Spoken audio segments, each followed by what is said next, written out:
la situación de Israel es delicada. Sí, No, pero-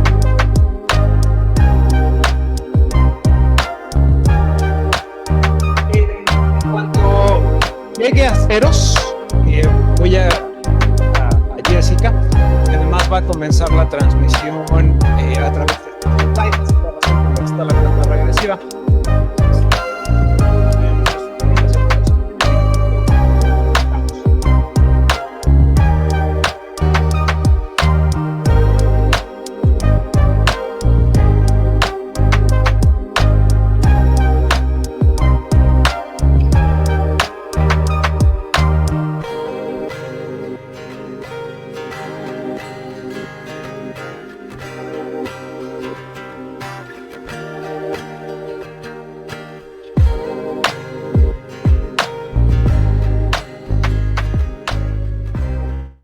Hola, ¿qué tal? Bienvenidos a la primera sesión del Súmate de este semestre. Esta sesión del Súmate es particularmente significativa para los que organizamos el seminario por dos razones. La primera es que Jessica aceptó la invitación, ¿no?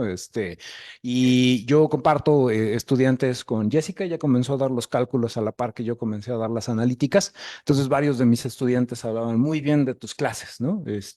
Y yo les decía, no creo que sea tan buena. Pero en fin, entonces estoy muy agradecido con que hayas aceptado, ¿no? Y además, muy celoso, ¿no?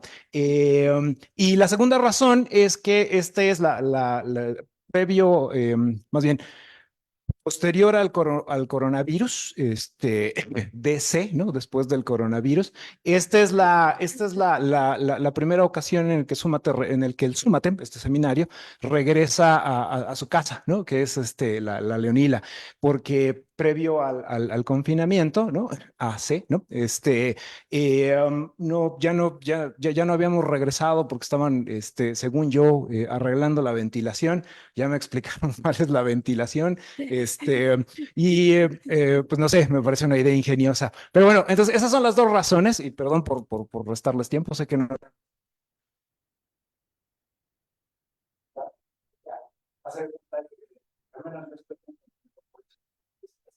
hacer y en segundo término, porque estamos al lado de Magno, ¿no? Es una cosa emocionante para mí, ¿no? Y ahora sí ya pronto me callo. Entonces, como todos ustedes sabrán, vamos a escuchar la plática de Jessica, ahí pueden leer el título, como la instancia, y no me queda otra sino agradecer nuevamente para Jessica.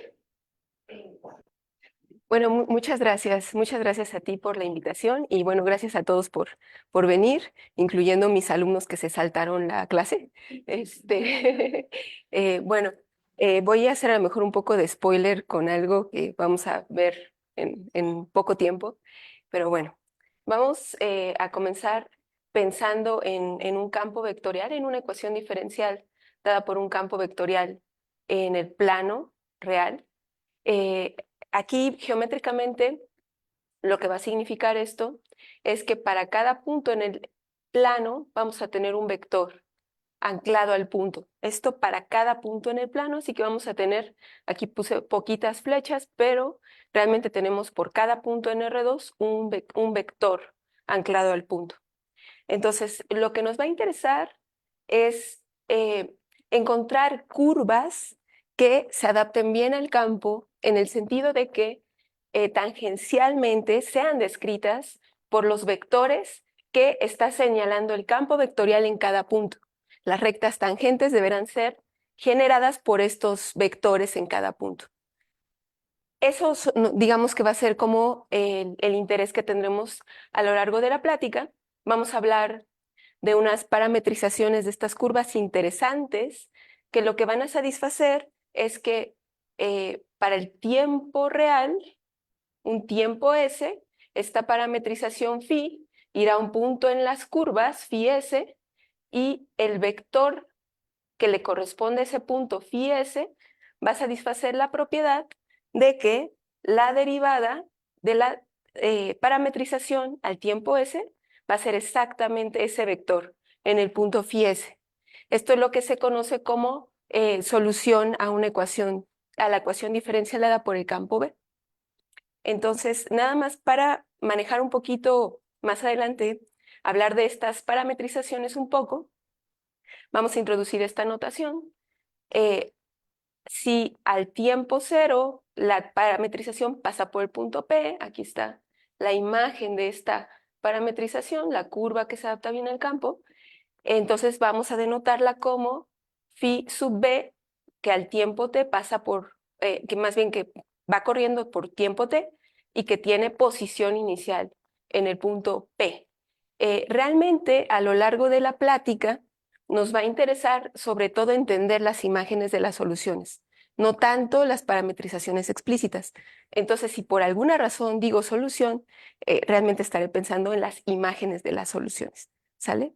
Entonces, eh, como un primer ejemplo, podríamos pensar, por ejemplo, en un campo lineal, un campo vectorial dada por una matriz A, que en este caso la puse como diagonal, con entradas lambda y mu. Esta ecuación diferencial es equivalente a tener la expresión x punto igual a lambda x y y punto igual a mu y. Y entonces, como nos enseñaron en nuestro curso de ecuaciones diferenciales, que, que todavía algunos no ven esta parte, pero podremos decir que la solución que tiene posición inicial P, siendo P un punto de coordenadas x0 y y0, está dada a través de las exponenciales. ¿Quiénes? Las exponenciales e a la lambda t, e a la mu t, esta mu, y que pasan por el punto P en t igual a 0, ¿no?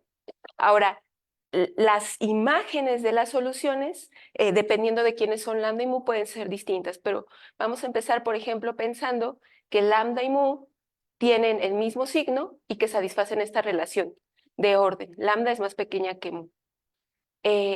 Para empezar, el único punto singular, es decir, el único punto al que se le asigna con el campo vectorial el vector 0,0, va a ser el origen, el 0,0.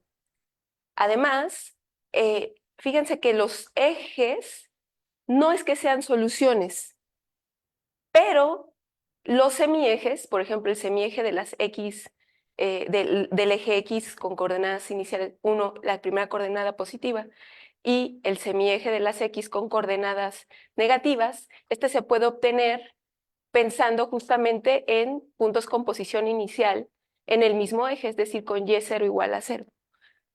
Lo mismo va a pasar con los semiejes, los semisejes, los dos semiejes de la Y, ¿no? Haciendo x0 igual a 0. Entonces esas son parte de las curvas que se adaptan bien al campo, de las imágenes de las soluciones. Uy. Y por ejemplo, si consideramos que P, nuestra posición inicial, está en el primer cuadrante, entonces lo que vamos a tener en este caso es que la imagen de la solución parece como la mitad de una parábola, como la mitad de algo que se parece mucho a y igual a x al cuadrado, bueno, cx al cuadrado dependiendo del punto P.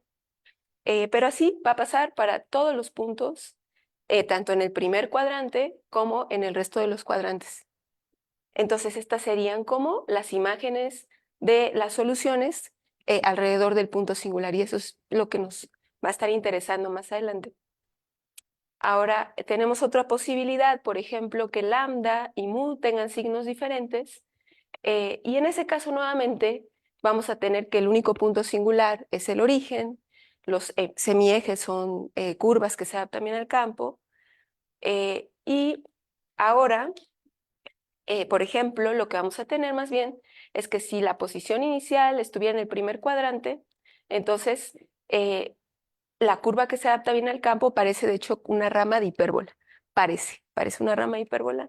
Y eso va a pasar para todos los puntos alrededor del origen, ¿no? Entonces ya vamos viendo cómo podemos tener distintos comportamientos dependiendo de los valores de lambda y mu.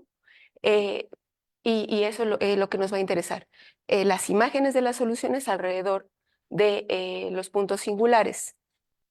Ok, entonces ahora vamos a pensar en un caso en el que ya no tenemos una ecuación dada por un campo lineal, sino que más bien ahora nuestro campo tiene, digamos que comienza con la parte lineal A, y estos puntitos que le puse acá, lo que significa es que atrás hay términos de orden más grande, términos cuadráticos, términos cúbicos.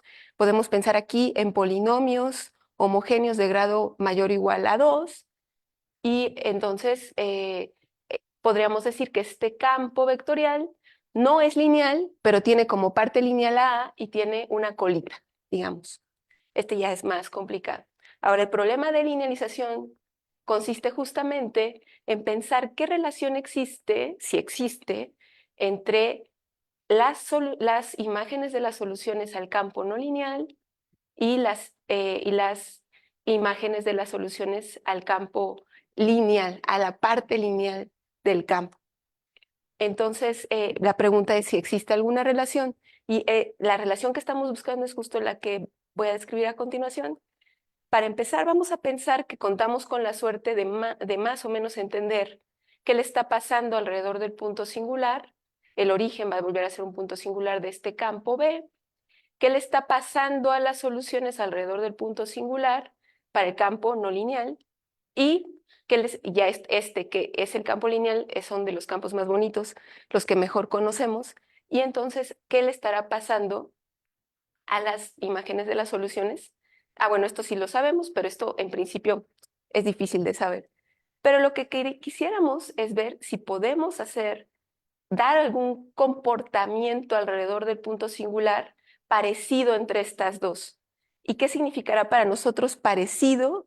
Significará que exista un cambio de coordenadas alrededor de los puntos singulares, que lo que haga sea, dado un punto P en la bolita correspondiente, va a un HP en la bolita correspondiente, y lo que estará haciendo es mandar la curva que se adapta bien al campo para el campo B no lineal, que pasa por el punto P. Esa la estará mandando en la curva que se adapta bien al campo para el campo lineal, que es la otra eh, curvita que se ve allá, ¿no?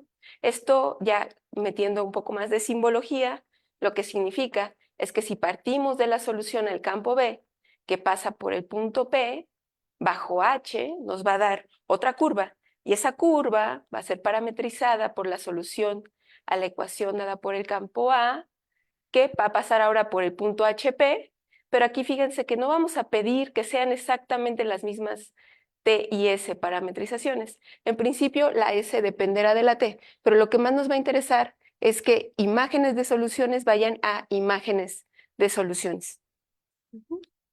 Entonces, digamos que es el problema de linealización, y lo que nosotros quisiéramos es saber si hay condiciones para que se dé esa relación. Entonces, voy a presentarles algunos resultados que se conocen al respecto, y aquí para eso vamos a considerar que a nuestro campo B ya le tenemos la parte lineal y la colita por acá, y lo que vamos a pensar es que la parte lineal no es idénticamente cero.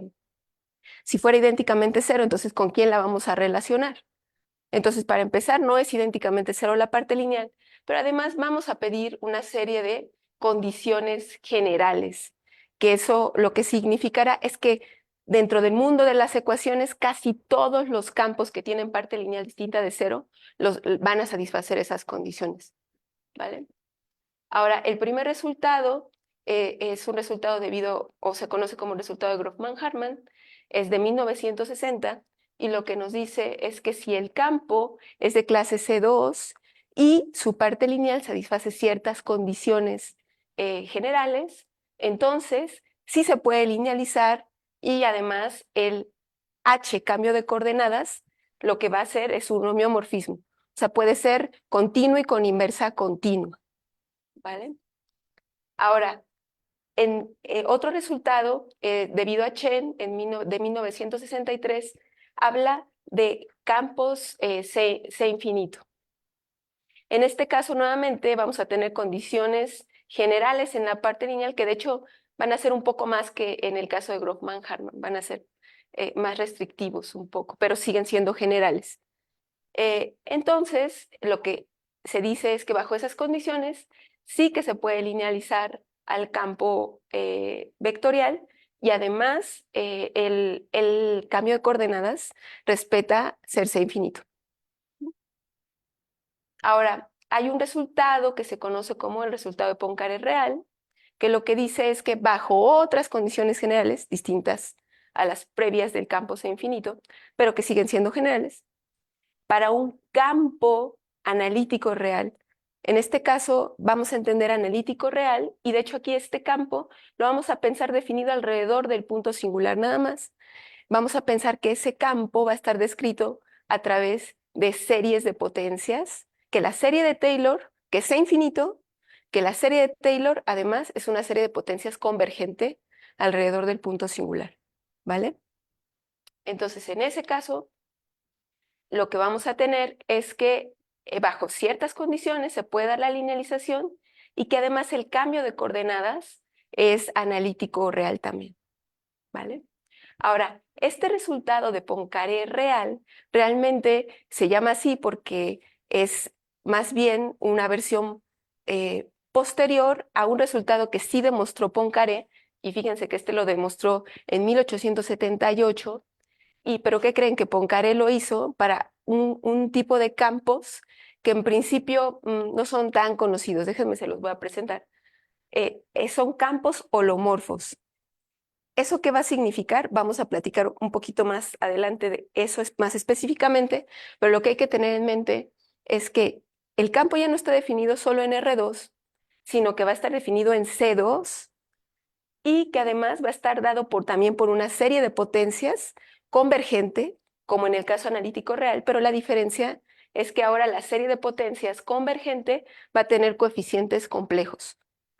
¿Sale? Entonces, esa extensión de la idea de campo vectorial a un espacio más grande, de hecho, va también a darnos la oportunidad de extender el tiempo, ya no pensarlo solamente real, sino también un tiempo complejo, ¿vale? Vamos a platicar un poquito más de eso adelante, pero lo que me gustaría es decirles que Poincaré lo que demuestra es que si el campo es holomorfo y satisface ciertas condiciones generales, entonces es linealizable y el cambio de coordenadas también respeta la diferenciabilidad, es decir, que es holomorfo, ¿vale?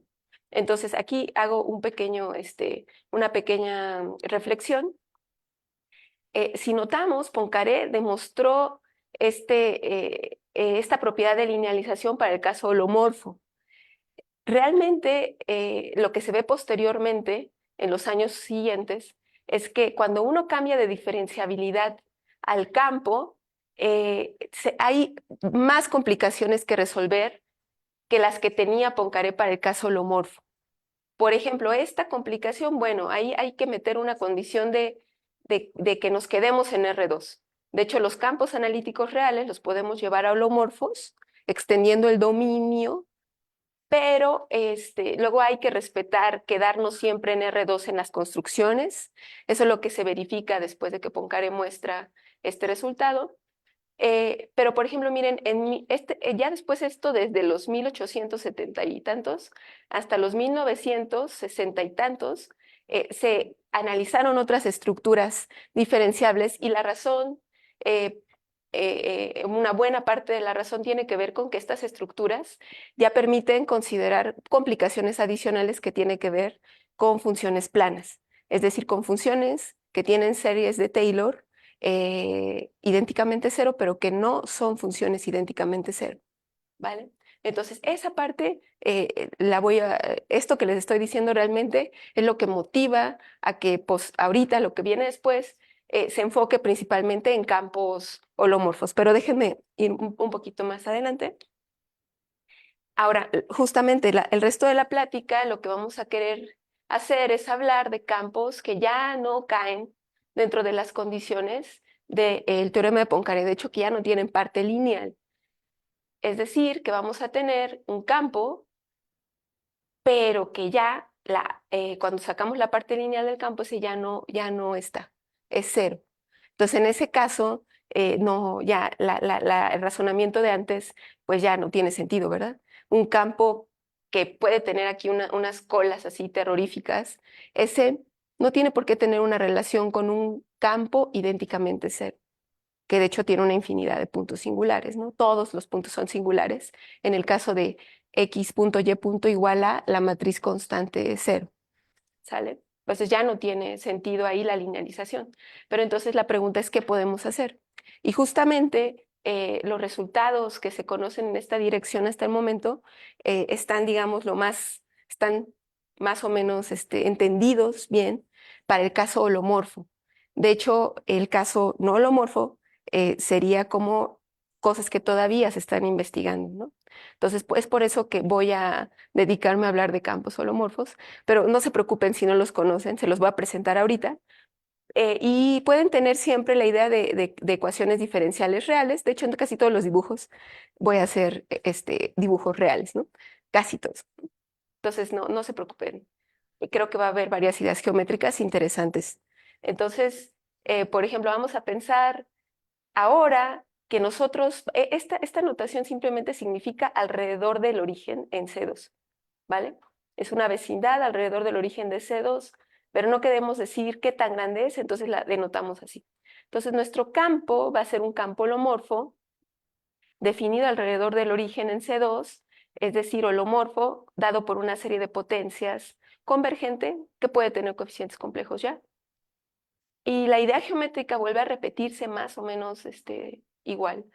La idea de la ecuación diferencial dada por este campo es que ahora estamos en C2 y para cada punto en C2, alrededor del origen en C2, tendríamos un vectorcito anclado al punto. Pero acuérdense, ya agrandamos el espacio, ¿no? Entonces, ahora aquí hay más flechitas, aquí hay de hecho flechitas por cada punto.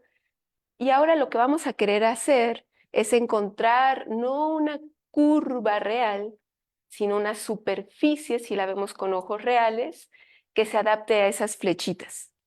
Si la vemos con ojos reales es una superficie, pero si la vemos con ojos complejos es una curva compleja. Y ahora estas curvas complejas que se adaptan bien al campo van a tener parametrizaciones especiales otra vez. Y esas parametrizaciones lo que cumplen es que ahora están dadas por un tiempo, a partir de un tiempo complejo. Aquí la S ya puede ser un complejo. Y la phi manda al tiempo S a un punto dentro de esta curva compleja y le asigna un vectorcito. Y lo que se cumple, nuevamente, como en el caso real, es que la parametrización, al derivarla en el tiempo S, nos dará exactamente ese vectorcito. Esa nuevamente, pero fíjense, aquí ahora el tiempo es complejo. Ahora, la solución a la ecuación diferencial holomorfa es exactamente la misma. Podríamos pensar que es la misma, y de hecho la misma notación vamos a ocupar para para el tiempo inicial 0, si la parametrización pasa por P, entonces vamos a denotar a la solución como phi sub B T en P posición inicial, ¿va? Ahora, uno podría pensar, bueno, pues entonces no estás haciendo nada. Bueno, agrandaste el tiempo, ¿no?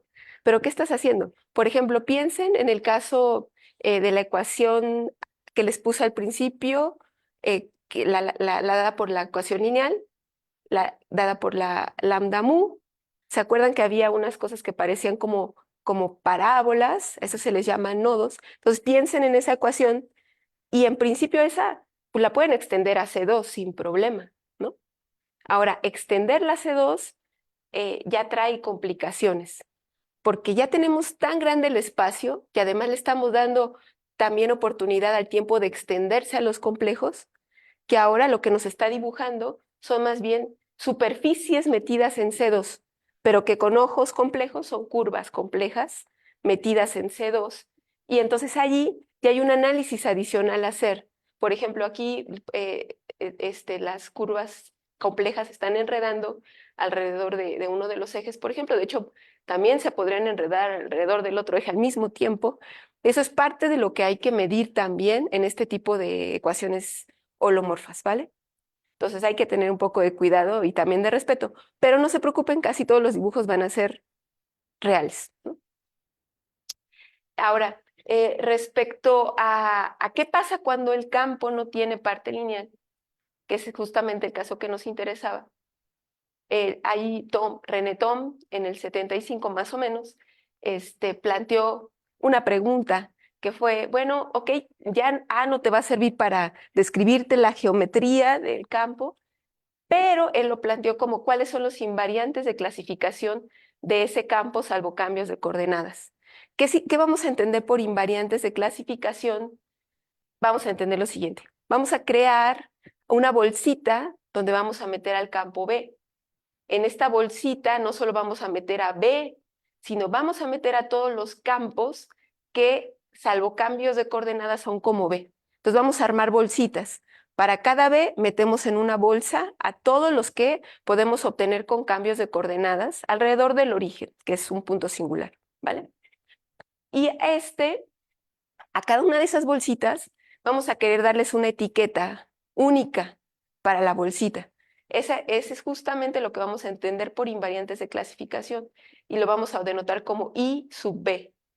Esos invariantes lo que queremos es dar que sean objetos que de alguna manera estén etiquetando a las bolsitas de manera única, pero que a su vez tengan que ver con la geometría de los campos que están aquí metidos, ¿no? Entonces es como el propósito. Ahora vamos a dar un ejemplo de esto planteando ciertas conjeturas que se tuvieron y les puse aquí de caso no dicrítico, pero ahorita vamos hacia allá, ¿no? Pero son ciertas conjeturas que hablan sobre el problema de Thom. Ahora, el primero que se apuntó para dar la conjetura fue el mismo Thom y lo que vamos a hacer es, bueno, lo que quiero hacer ahorita es presentarles quiénes eran los objetos que él proponía, como las etiquetas que iban a identificar a cada bolsita, ¿no? Ahora, son dos, aquí y aquí, se los voy a presentar. Para empezar, piensen en el punto singular, en el origen, y planten una solución no singular, que lo que va a tener que hacer es que en la cerradura topológica tenga al punto singular, que su cerradura topológica ya tenga ahí el punto singular. Esta solita no puede tener el punto singular, pero en su cerradura sí. Ahora, esas, si satisfacen que, aquí esta es una f igual a 0, si satisfacen que son los ceros de alguna función holomorfa, aquí podemos pensar, por ejemplo, en que sean x igual a 0. Ah, pues si es x igual a 0, entonces era un eje. O y igual a 0. En ese caso, estas curvas completitas ya, solución no singular unida con punto singular, estas son llamadas separatrices del campo vectorial. Ahora, el caso no dicrítico, que B sea un campo no dicrítico, lo que va a significar es que hay una cantidad finita de este tipo de curvas que van a ser especiales, las separatrices, ¿no? Una cantidad finita de separatrices. Entonces, por aquí están. Ahora, estas, como les comentaba, hay que recordar que si esta es una separatriz S, con ojos complejos, pues se ve delgadita, pero con ojos reales ya se ve gordita. Es una superficie, ¿no? Por aquí está el punto singular, ¿vale? Ahora vamos a hacer una construcción adicional que nos va a estar diciendo qué está pasando, aquí ya no se las dibujé, pero qué está pasando con las soluciones que ya no son separatrices, pero que son cercanas al punto singular. Si quieren para fijar ideas, piensen en el caso lineal que hablamos al principio. ¿Se acuerdan que teníamos como unas hipérbolas? Las separatrices ahí eran los ejes, las hipérbolas no se acercaban, pero, eh, pero pues sí podían estar suficientemente cerca. Entonces por aquí podrían haber otras, ¿no? Ya no se las pinté, perdón. Ahorita vamos a ir a otro dibujo en donde sí están. Pero lo que queremos es medir qué está pasando con esas otras soluciones, ¿no? Entonces para eso lo que vamos a hacer es que fuera del punto singular vamos a plantar otro punto no singular y ahí vamos a lanzar una transversal a la separatriz. Esa transversal, en la base de esa transversal, que es el punto P0, le vamos a hacer un lacito que rodee una única vez al punto singular y le vamos a dar una orientación positiva, vamos a pensarlo. Y dado un punto en la transversal, ahora lo que vamos a querer hacer es fijarnos en la solución a la ecuación que pasa por ese punto. Pero vamos a querer hacer un poco más que eso. Vamos a tratar ahora, fíjense, vamos a pensar que esta transversal verde va moviéndose siguiendo al lazo, y entonces eso va determinando a su vez lo que se le llama un levantamiento del lazo, que tiene que ver más bien con prolongar la solución basándonos en esas intersecciones de planito, de recorrer el planito verde a través del lazo. De tal manera que siguiendo ese lazo, regresemos a la transversal verde.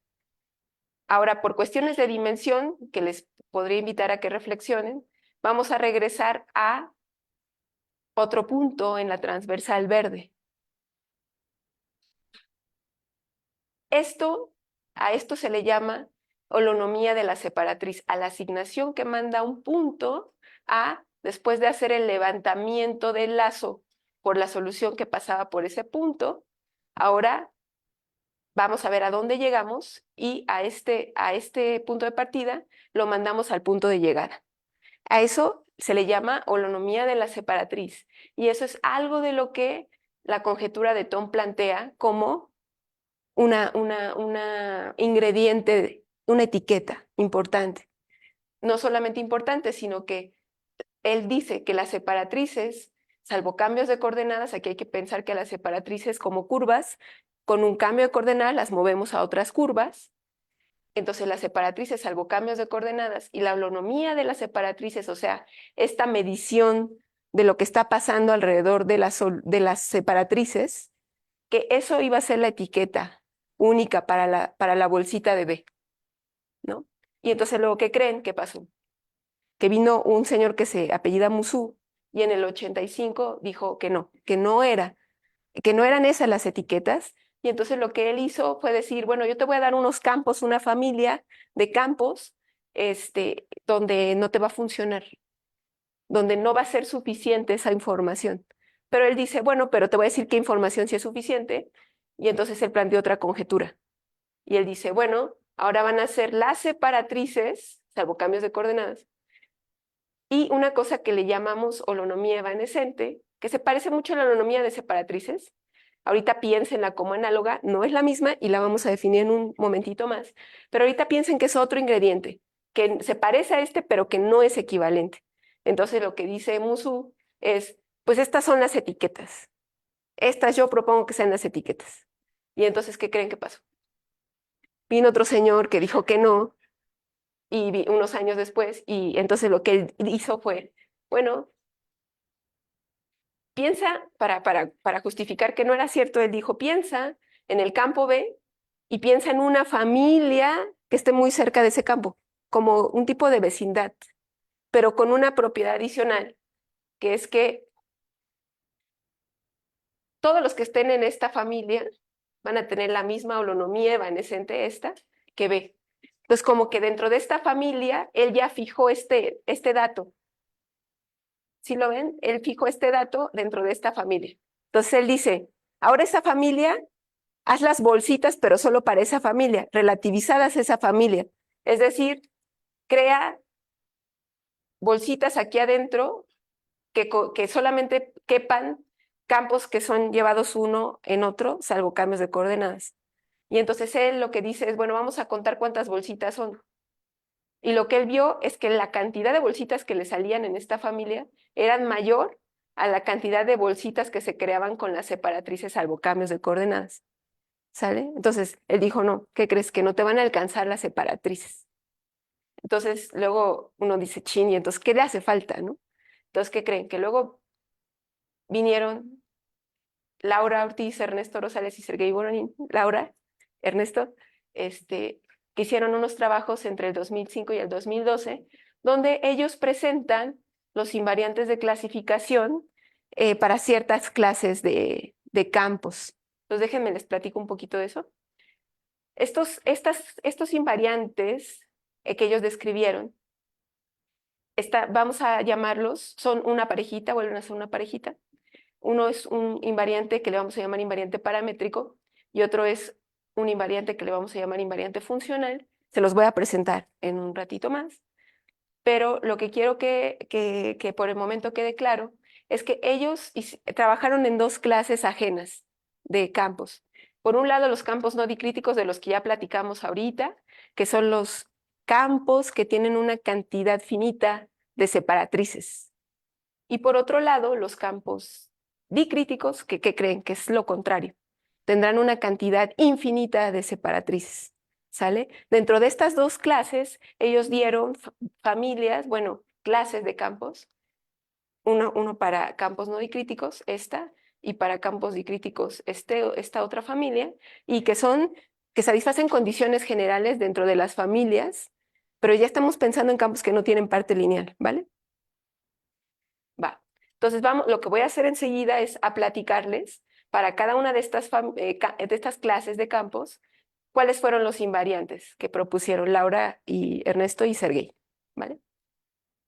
Ahora, vamos a empezar por la familia de campos no dicríticos, B sub P. Aquí la P que va a estar representando n más 1 puntos, una colección de n más 1 complejos, que les vamos a pedir que sean distintos 2 a 2. Aquí, fíjense, los que van a estar en esta familia van a ser campos que tienen, primero, no van a tener parte lineal, pero van a empezar por un término homogéneo de grado n. Aquí n tendrá que ser mayor o igual que 2 para que no tenga parte lineal. Un término homogéneo de grado n más 1, más otras colitas por acá, ¿no? Acuérdense que estas son series de potencias convergentes.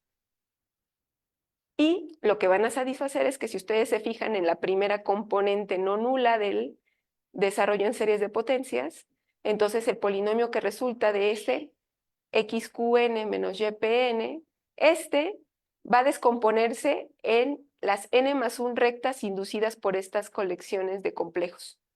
Van a satisfacer otras condiciones generales, estos campos, pero lo que quiero hablarles es un poco de la geometría de estos campos. Para empezar, estas condiciones lo que van a darnos es que las separatrices de los campos, las que les pinté hace un ratito, van a ser curvas que son lisas en el origen y sus rectas tangentes van a ser dadas exactamente por los ceros de este polinomio homogéneo. Y igual a P sub I, uno por cada una de esas y sus rectas tangentes son exactamente esas. Entonces, fíjense, ahora sí ya les aparecí las soluciones que hay alrededor. Y realmente este campo, verlo aquí está como muy abigarrada la información.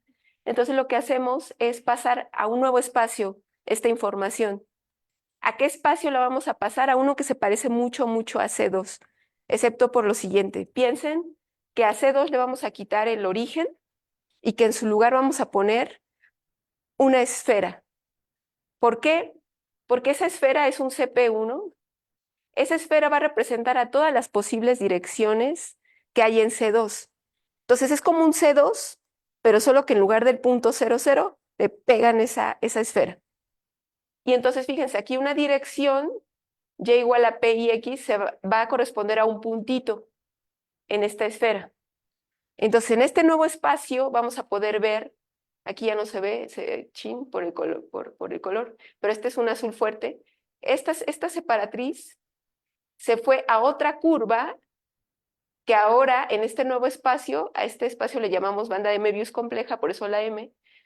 Esta nueva curva va a intersectar a la esfera en un punto PI, que es el punto PI correspondiente a esta dirección.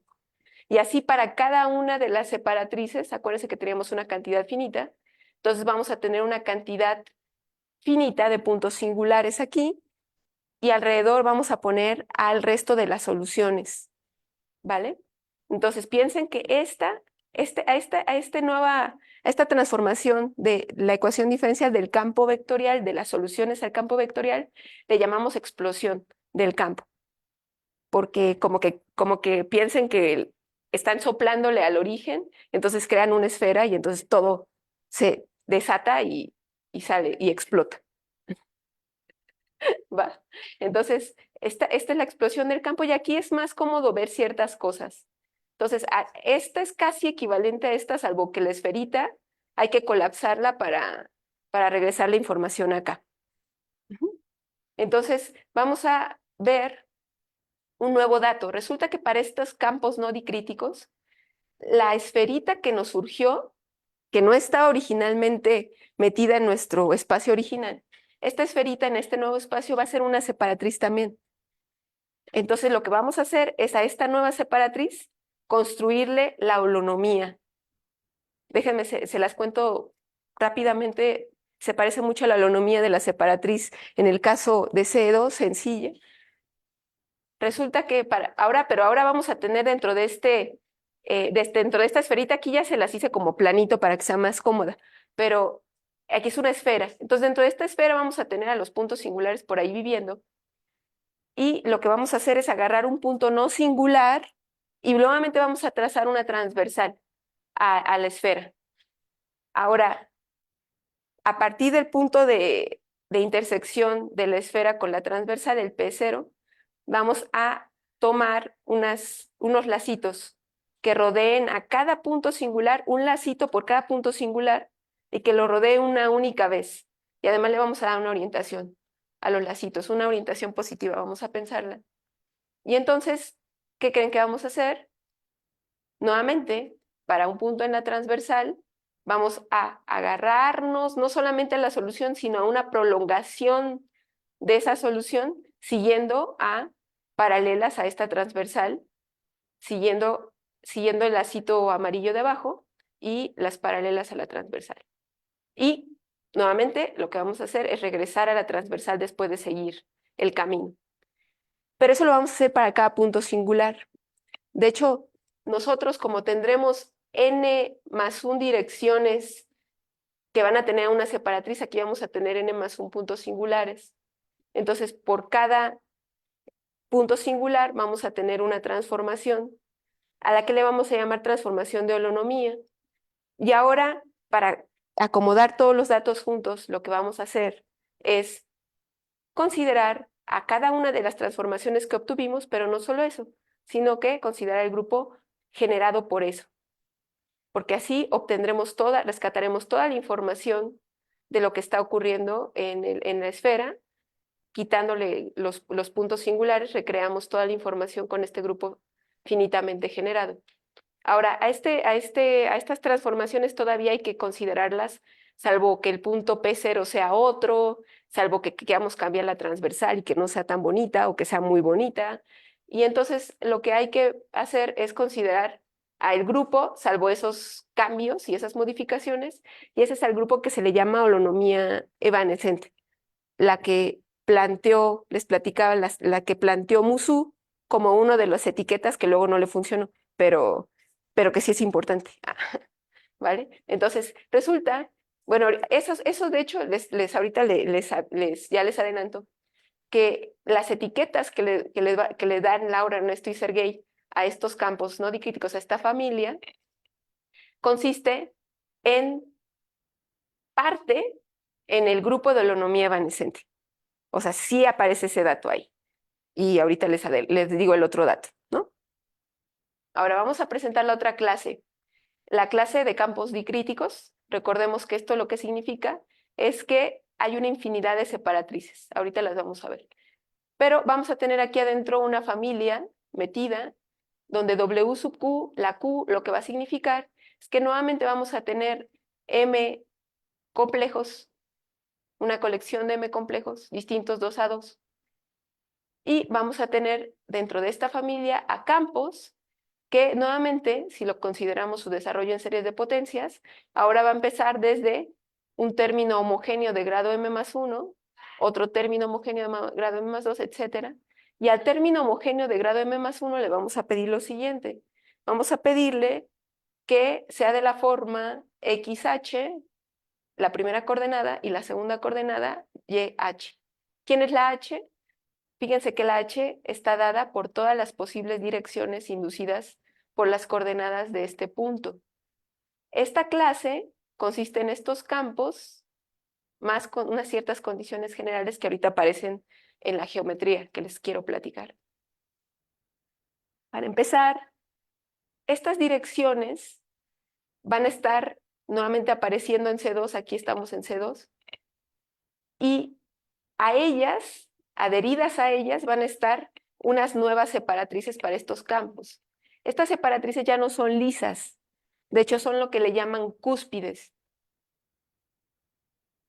Son lo que le llaman cúspides, ya no son lisas, pero resulta que cuando las cambiamos a la explosión, ya se ven lisas.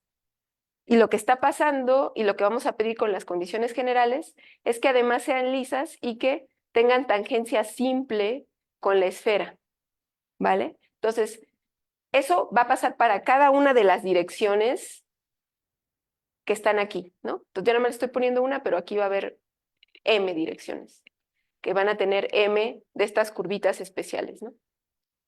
Ahora, cerca de estas curvas van a aparecer esto que parecen como unos moñitos, digamos, que lo que están haciendo en C2 es algo así, como cruzándose por el origen, pero que si las vemos acá, ya se van a ver como curvas lisas que van a intersectar exactamente en 2 puntos a la esfera. Para las curvas que sean suficientemente cercanas, va a pasar eso. Miren, fíjense, aquí les puse esta que es naranja, representa como la explosión de esta, y aquí ya no está intersectando la esfera, pero realmente sí la está intersectando, solo que mi dibujo no me alcanzó para que se viera, ¿vale? Porque todo es complejo, ¿no? Pero sí la está intersectando. Entonces, eso va a pasar para las soluciones muy cercanas a la dirección, a estas direcciones de tangencia, vamos a decirles. Alrededor va a haber otras soluciones que esas ya si no están tan cerca de la dirección de tangencia, entonces van a estar volviéndose en la explosión simplemente como curvas lisas que intersectan transversalmente a la esfera, ¿vale? Y en estos puntitos que les puse aquí aparecen estas otras comportamientos de parábolas, ¿no? Aquí se los puse, acuérdense que tenemos M de estas, ¿vale? Entonces, aquí recapitulo que, como les decía, cerca del punto QJ, vamos a tener que las nuevas soluciones, digamos, intersecten exactamente en 2 puntos a la esfera, U y U estrella vamos a ponerles. Vamos a considerar por cada una de los puntos de tangencia estas aplicaciones que mandan a U estrella. Y eso nos van a dar involuciones. Vamos a tener una involución por cada punto de tangencia y entonces vamos a tener una nueva colección de objetos asociadas a la geometría del campo dicrítico, ¿vale? Y ahora sí, los invariantes, ya estamos listos. Para estas 2 clases vamos a presentar la etiqueta que consiste en invariante paramétrico e invariante funcional, es una parejita de invariantes, que lo que van a hacer es que siempre que estos invariantes sean iguales, eso se traduce en que los campos son llevados uno en otro, salvo cambios de coordenadas. Ahora, ¿cuáles son los invariantes?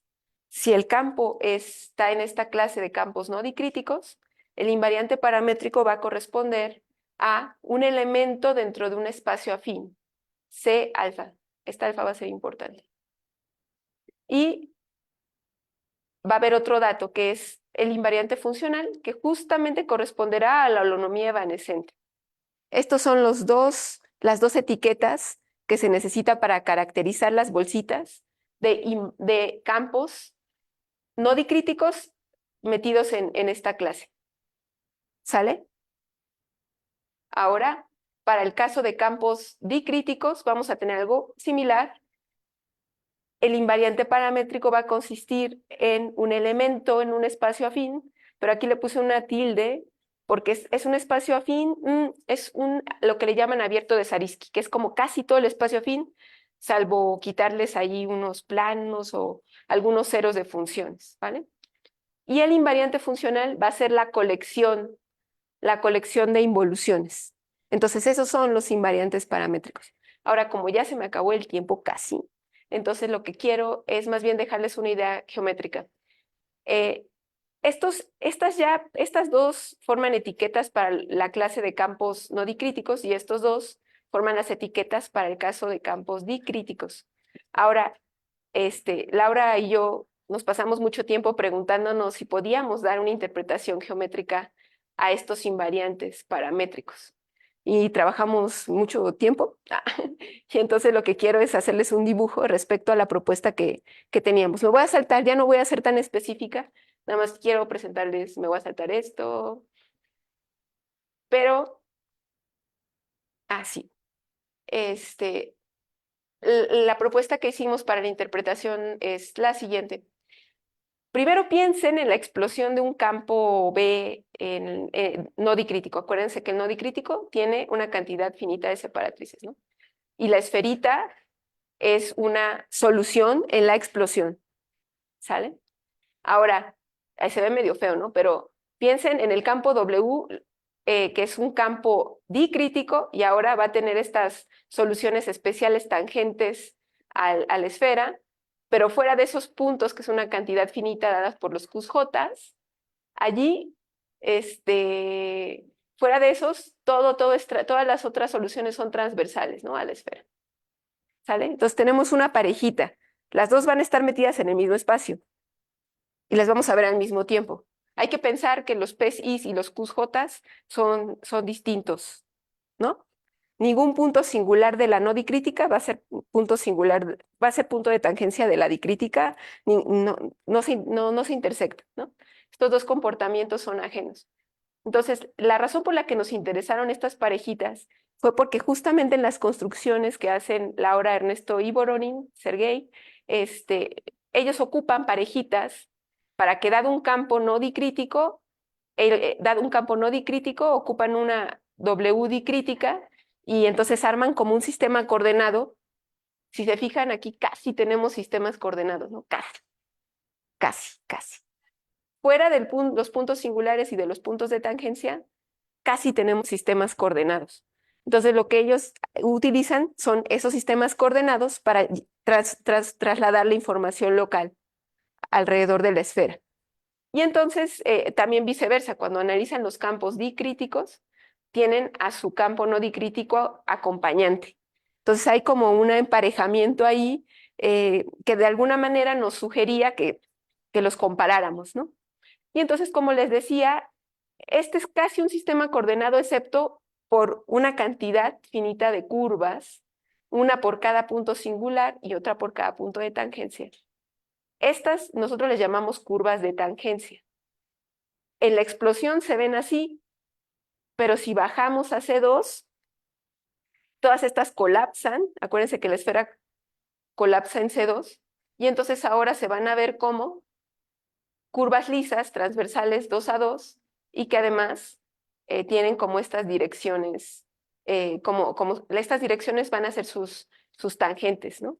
Entonces, lo que nosotras hicimos fue relacionar a estas curvas de tangencia con los invariantes paramétricos. Y entonces ese es el resultado, que igual ya está un poco técnico si ya no les introduzco todo esto. Y entonces se los pongo aquí nada más por dejar. Hay una relación bajo ciertos casos biunívoca entre los invariantes paramétricos, que acuérdense que estaban aquí.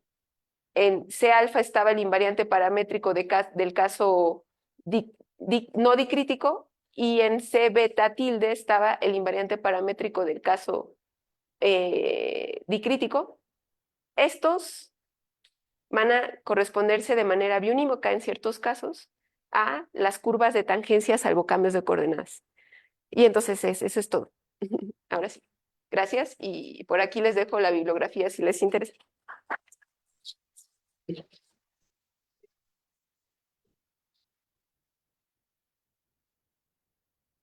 ¿Alguna pregunta para Jessica? ¿Comentario? ¿No? Bien. ¿Podría regresar a la diapositiva? Espero no quieren. ¿Podría regresar a la diapositiva donde hace la historia de la conjetura del campo? Ah, sí, a ver, vamos a regresar.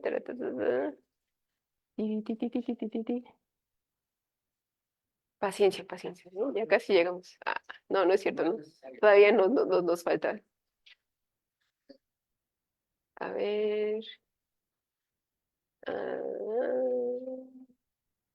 Aquí. Bueno, hay más, ¿no? Pero esta es completa, las conjeturas completas. Mencionaste que Matei, ¿sí? Ajá. Eh, demostró que no, y el argumento que esbozaste era un argumento indirecto, se puso a contar bolsitas, ¿no? Por utilizar Ujú, ujú. tu tecnicismo, ¿no? ¿Hay una prueba directa? Porque si estoy entendiendo bien, que podría ser que no estoy muy luz, o sea, refutar, de nuevo, ¿no? Las etiquetas, ¿no? Ujú. Refutar que una pareja es una etiqueta significa encontrar una B y una W que no son equivalentes a coordenadas, pero sus parejas son idénticas. Ujú. Estoy entendiendo bien. Así que las separatrices pueden ser las mismas, pero no son equivalentes salvo cambios de coordenadas. Si hay una forma directa, ajá, pero sí entendí la pregunta, de que si hay alguna forma directa. Se había entendido que no. Ah, ok. Sí, o sea, mi pregunta es si Matei dio una prueba directa, es decir, exhibió una V y una W que no son equivalentes a coordenadas, y aún así lo que propuso Musu, ¿no? O sea, el par coincidían. O sea, sí es eso. Bueno, directa, así tan directa no, Porque sí se puede pero, contar, ajá, tipo, sí. 3 es menor que 5, por lo tanto, la conjetura falla, ¿no? Sí, a lo mejor no la dio directa, pero sí se puede construir eh, la B y la W, sí, y de hecho esto te da como el dato también. O sea, por ejemplo, en el caso no dicrítico, tú vas a tener el invariante funcional fijo y el invariante paramétrico va a resultar ser como el mismo número de bolsitas que tenía Matei, ¿no? Este invariante va a ser el número de bolsitas, va a tener el mismo invariante. La cantidad de parámetros que tiene este invariante va a coincidir con el número de bolsitas de Matei. Entonces, tú, por ejemplo, puedes dar un campo en el que tú dices, mira, te voy a dar el invariante paramétrico, ¿no? Ahora te voy a dar otro campo, te voy a dar el invariante paramétrico. Los dos invariantes son distintos, pero luego te voy a decir que estos dos tienen las mismas separatrices. Eso sí se puede hacer algún ejemplo a partir de este dato ya. O sea, como construir, sacar las etiquetas, en principio no es tan fácil, pero para grados n pequeñas, por ejemplo, se puede hacer el ejercicio, ¿no? Te voy a dar las etiquetas invariantes paramétricos, te voy a decir, mira, que estas dos no pueden ser equivalentes porque sus etiquetas son distintas, pero al final te voy a decir que tienen la misma separatriz, ¿no? Para que estén colapsando. O sea, construyes. Las separatrices son como menos bolsitas que las que necesitas para la clasificación de los campos. Entonces, si tú tienes dos campos, van a estar en dos bolsitas de cambios de coordenadas distintos, es decir, van a tener invariantes paramétricos distintos, pero esos van a colapsar a las mismas separatrices, ¿no? O sea, como que la cantidad de bolsitas que se arman por separatrices, como que engloban campos que no necesariamente son los mismos arbocambios de coordenadas. Ya. Y es una cosa común, es decir, hay muchas pruebas indirectas en esta cosa que estudias. No, bueno, pruebas O si hay, o indirectas si hay, no o si hay hay. construcciones de, mira, esta V y esta W. Bueno, construcciones indirectas que yo conozca, ¿no? O sea, como que yo ya me baso en y digo, bueno, a partir de aquí Ujú. yo voy a ver cuáles son los invariantes paramétricos que se pueden construir porque dependen de un jet finito de los campos Sí, sí. hasta cierto punto, y entonces yo aquí ya mido si son o no analíticamente equivalentes equivalentes salvo cambios de coordenadas los campos, y entonces ya después veo cómo son las separatrices, que también se puede medir con jets finitos de los campos, pero que yo conozca pruebas más directas, ¿no? Ya veo. Ya, bueno, sí es complicado, ¿no? O sea, sí es. Bueno, al menos yo sí lo siento como arduo y complicado, ¿no? Ya veo. Bueno, pues esa era mi pregunta. Antes de agradecerle por última vez la plática, ¿no? A Jessica, ¿alguien tiene alguna pregunta, comentario? ¿No? Muy bien. Pues muchísimas gracias, Jessica. Yo disfruté muchísimo la plática. Ahora veo que no era exagerado lo de que eres buena expositora, desafortunadamente. Entonces, muchas gracias a ustedes también por haber asistido y ojalá y puedan venir a la siguiente sesión del Súmate. Esa va a ser en 4 semanas y les haremos llegar los avisos de la misma manera en la que se transmitió la información de la plática de Jessica. Que tengan muy buena tarde y feliz inicio de semestre. Apenas vamos 3 semanas, ¿no? Cuídense mucho. Gracias, Jessica.